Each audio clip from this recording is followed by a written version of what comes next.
That's First started quite thinking about low, Are rather wide angle. very deep.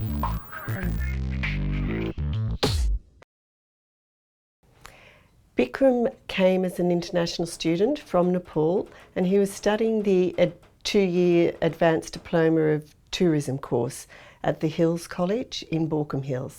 Bikram was interested in the Gandhara people of Nepal, and he was particularly interested in the culture and the music of these people, and it's that aspect of the tourist business that he wanted to promote.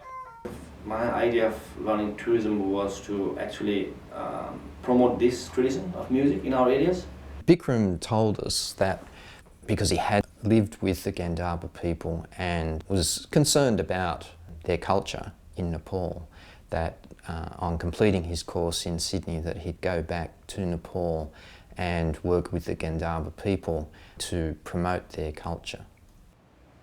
Nepal has been stereotyped as a place of lots of mountains. People have been missed. There are lots of diversity, diverse culture. People have so much differences in languages.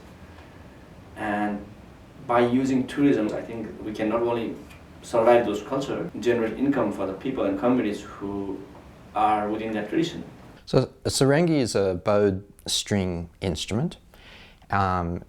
There is also an Indian sarangi, but the Nepalese sarangi has only 4 strings on it, but it's a bowed string instrument. There's a bow that's played as well.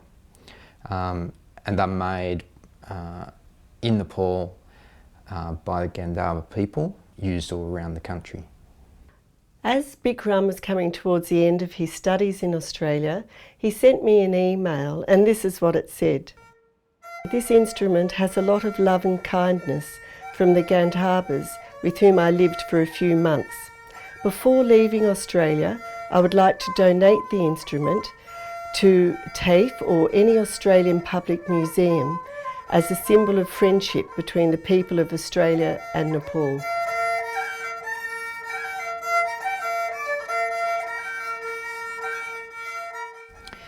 Well, the museum's collection has over 900 instruments in it at the moment, and we collect instruments that are historical and contemporary instruments.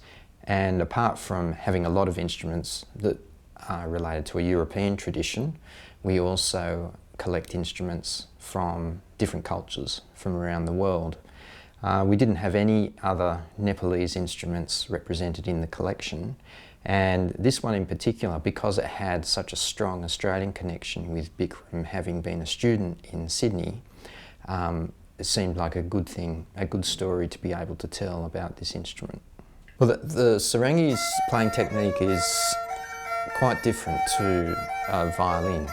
It is played with the side of the finger, or the side of the fingernail, resting against this string on the left.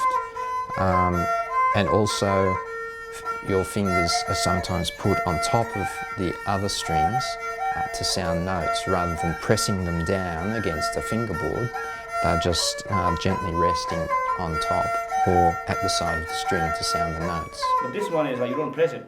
Actually, you either touch with the nail. Like this. On the side of the string? Yeah. But when you have to do it here, you have either do this way, or sometimes they also do this way, just touch on top. Press it on top or at the side? Yeah.